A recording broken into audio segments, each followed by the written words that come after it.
हमारे मैनिफेस्टो का यहां बहुत जिक्र हुआ, बहुत सी बातें आई मैनिफेस्टो को लेके।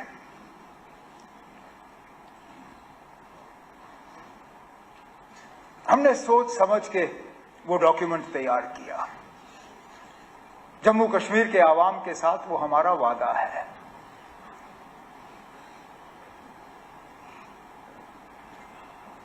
हमने जब ये मैनिफेस्टो लोगों के सामने रखा, हमने उन्हें ये कहा कि हम आपसे 5 साल का मौका मांग रहे हैं। हम इस 5 साल के दौरान ये तमाम चीजें करके अपने आप को आपके सामने पेश करेंगे। मैं आज इस हाउस में जम्मू कश्मीर के लोगों को यकीन दिलाना चाहता हूं कि जो बातें A to Z, जो बातें हमने अपने मैनिफेस्टो में की हैं, हम इन आने वाले 5 साल में उन बातों पर कायम रह के उनको पूरा करेंगे। उनमें जो कैदियों के हवाले से बात हुई, अब मैं इसमें सियासत में उलझना नहीं चाहता हूं, नहीं तो बहुत कुछ कहा जा सकता है इन कैदियों के बारे में जिन पे 2016 में केस लगे थे और उनसे केस वापस लेने के वादे हुए जो फिर नहीं हुआ। जो टर्मिनेशंस की बात यहां पे हुई सरकारी मुलाजमों की, उसका सिलसिला किस दौर में शुरू हुआ वो हम सब जानते हैं, लेकिन सिलसिला रुक जाना चाहिए। उस पर हम वादाबंद हैं और हम अपने वादे पे कायम रहेंगे। अब लीडर ऑफ द ऑपोजिशन साहब ने ये कहा कि हम पीएसए इस्तेमाल करते हैं तो क्या गुनाह करते हैं। अब अगर पीएसए ही आपका हथियार है तो आपका केस कमजोर है ना, आप मान के चलिए। अगर आप सिर्फ पीएसए के बुनियाद पे इन लोगों को जेल में रख रहे हो सालों साल, इसका मतलब यह है कि आपके पास इनको प्रोसिक्यूट करने की कोई सबूत है नहीं, आपके पास इनके खिलाफ कोई केस है नहीं, आप सिर्फ पीएसए के जरिए जो है इनको बंद रख रहे हैं। अगर वाकई जो आप कहते हो कि ये पत्थरबाज हैं, ये ओजीडब्ल्यू हैं, ये वे हैं, तो प्रिवेंटिव डिटेंशन की जरूरत क्यों? प्रिवेंटिव डिटेंशन की जरूरत वहां पड़ती है जहां आप और कोई केस बना नहीं सकते हो। आपने मेरे खिलाफ पीएसए लगाया क्योंकि मुझे बंद करने के लिए आपके पास और कुछ था नहीं। आपने पहले प्रिवेंटिव डिटेंशन में मुझे 6 महीने बंद रखा। जब वो अरसा बीत गया और कुछ चाहिए था आपको, आपके पास और कुछ था नहीं, तो पीएसए लगा के मुझे बंद कर दिया। ये जो 400 पीएसए में बंद हैं, अगर वाकई जो आप कहते हो सही है, क्योंकि आज पुलिस और लॉ एंड ऑर्डर मेरे पास है नहीं, तो जो आंकड़े आपके पास आ जाते हैं वो मेरे पास नहीं आते। आप ब्रीफिंग लेके आते हो, मेरे पास वो ब्रीफिंग है नहीं। अगर जो आप कहते हो जनाब वो ये हैं वो हैं, मुल्क के खिलाफ इन्होंने कार्रवाई की, तो पीएसए के बजाय उन पे केस करिए, प्रोसिक्यूट करिए, जेल की सजा दिलाइए, फिर जाएं जेल में। लेकिन अगर सिर्फ पीएसए के बुनियाद पे आप उनको बंद रखते हो तो कहीं ना कहीं आपके कहने में और जमीनी हकीकत में थोड़ा सा फर्क है।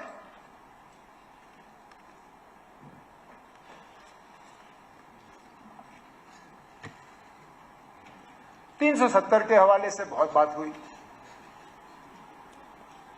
मैं फिर honourable leader of the opposition की तकरीर के हवाले से ही बात करूंगा। कहा कि 370 को लेके हम हाउस का टाइम जाया करते हैं, लेकिन जितना हमने 370 पे बात की उससे ज्यादा तो शायद उस तरफ से बात आई। हर तकरीर में 370 को हटाने की जस्टिफिकेशन वहां से आई। आप खुद ऐसे काम गिन रहे थे, मैं थोड़ी देर के लिए मैं दीवारों के आसपास देख रहा था कि कहीं ऐसा ना हो कि मैं पार्लियामेंट शिफ्ट कर गया, क्योंकि आपकी तकरीर तो ऐसा लग रहा था जैसे आप प्रेसिडेंट्स एड्रेस पे अपनी तकरीर कर रहे हैं जब बजाय लेफ्टिनेंट गवर्नर्स एड्रेस पे। यहां के काम गिनने के बजाय आप दिल्ली की हुकूमत, मरकजी हुकूमत के काम गिन रहे थे।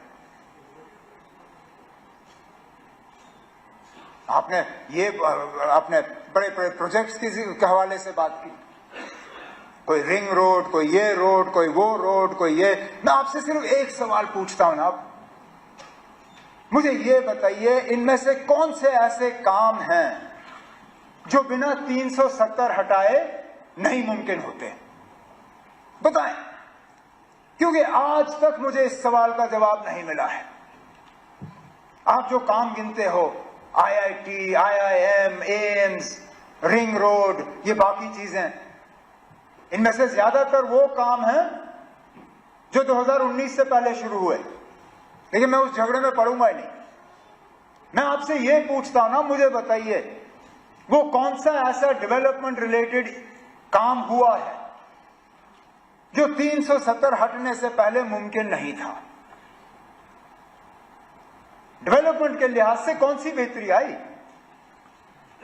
अब चलिए, आज आप कहेंगे आपको इस पे जवाब देने का मौका नहीं मिला, चलिए बजट में जब आप तकरीर करेंगे, कम से कम उस वक्त मुझे बताइए ना, कोई ऐसा एक प्रोजेक्ट बताइए मुझे जो बिना 370 हटाए हुए यहां मुमकिन नहीं होता। मैं भी अपनी जगह समझ जाऊं कि ना वाकई शायद कोई बहुत बेहतरी या तरक्की आई है।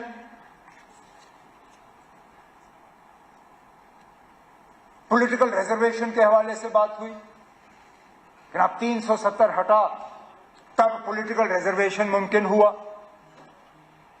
अब पॉलिटिकल रिजर्वेशन करके आपने क्या फायदा दिया इस कौम को?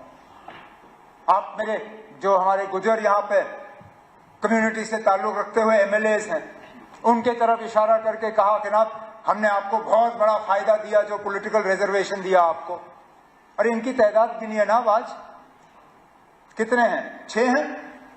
आपके रिजर्वेशन देने से पहले कितने थे ना, जरा पूछिए इनसे। 9 थे। नहीं ना, आज 9 नहीं है। हाँ ना, आप मैं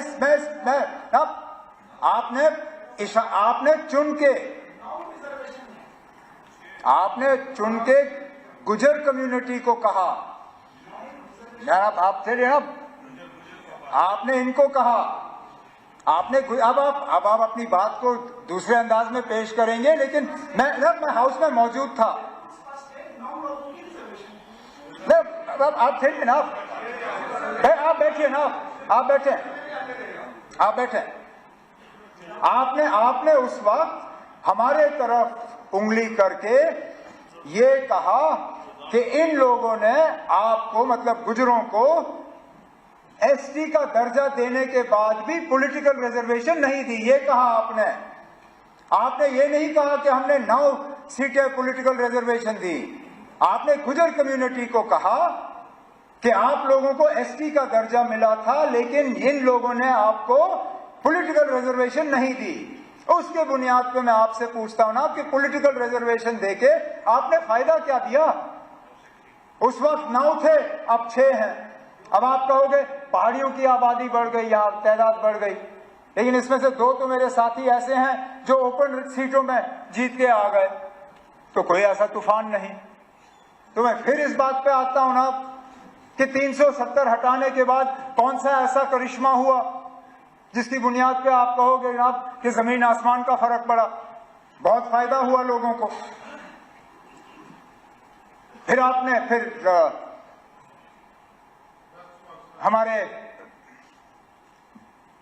हमारे साथी शक्ति परिहार साहब ने अपनी तकरीर में शुरू में ही कहा कि 370 जो है वो जम्मू कश्मीर में करप्शन, नेपोटिज्म और एक और अंग्रेजी अल्फाज इस्तेमाल किया जो मुझे याद नहीं है, टेररिज्म।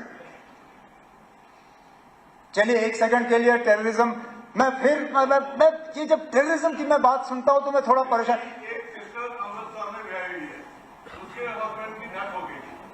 वो हमारी प्रॉपर्टी को नहीं ले सकती थी, मैं आ रहा हूं ना, मैं आ रहा हूं उस बात पे, मैं उस बात पे भी आ जाऊंगा,